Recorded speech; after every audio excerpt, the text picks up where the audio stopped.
Welcome to the sovereign monarchy of Rolston, a kingdom near Venice and the Adriatic Sea. The year is 1733, a time at the cusp of rational thought and superstition, science and magic. You are born in the city of Marnes in the year 1711, into wealth and status. Your backstory and skills are set through an interactive fiction prologue.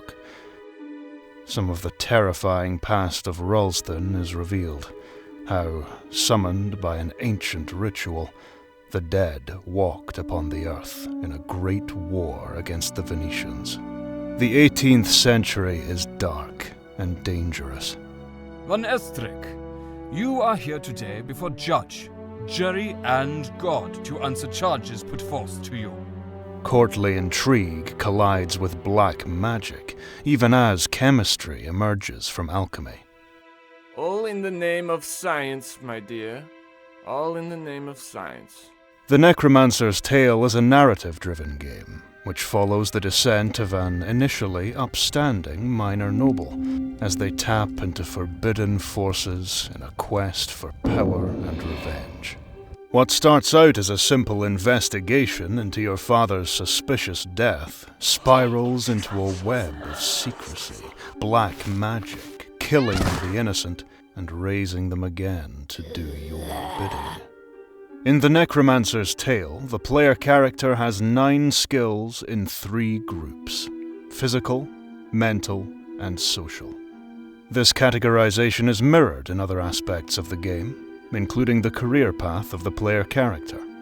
The 3 physical skills are important in combat, as well as being used in skill checks when attempting various physical tasks.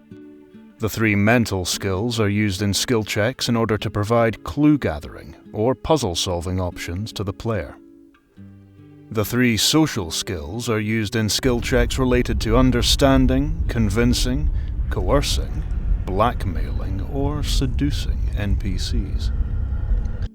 An interactive fiction-style prologue is used to set your backstory and skills, and to let you explore the game's lore and history before beginning the main game.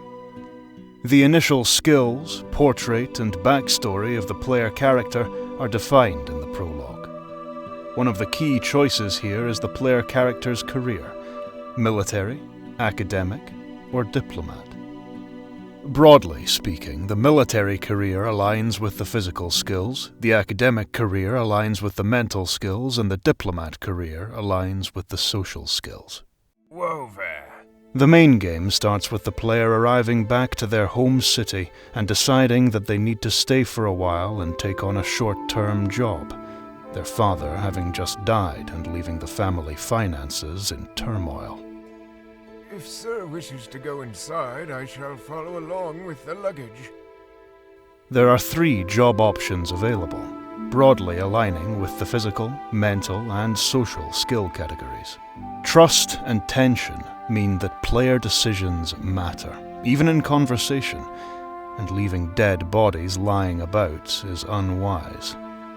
The player character secretly operates as a black magic practitioner in a medieval city in 1733, where to be caught would mean certain execution.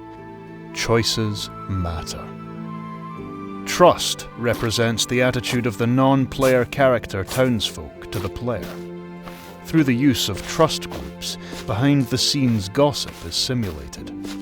One NPC's changing attitudes to the player propagates around their social network.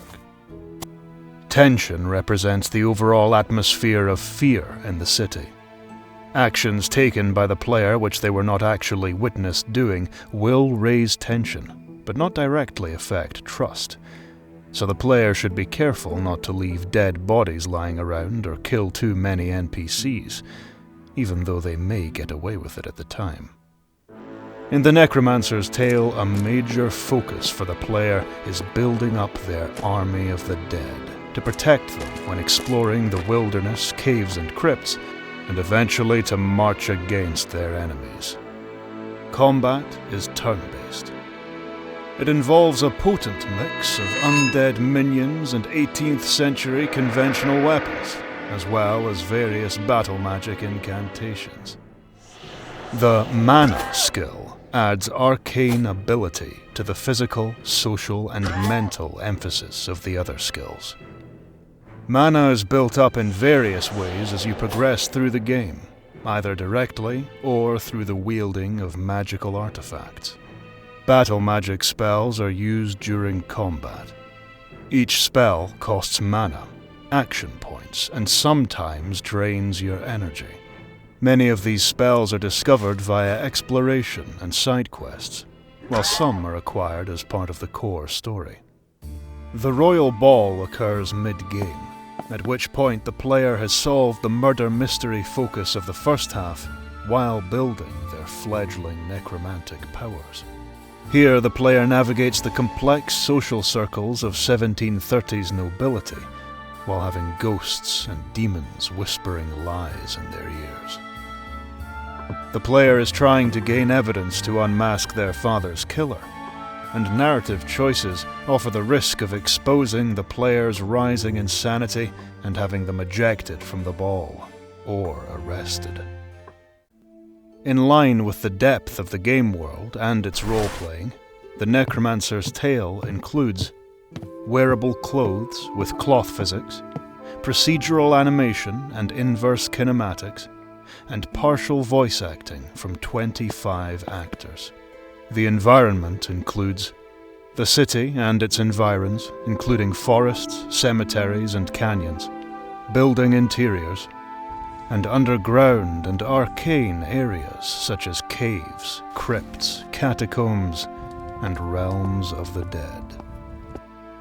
The game narrative consists of 400,000 words in total and has over 180 unique NPCs, each with their own portrait art and side quests.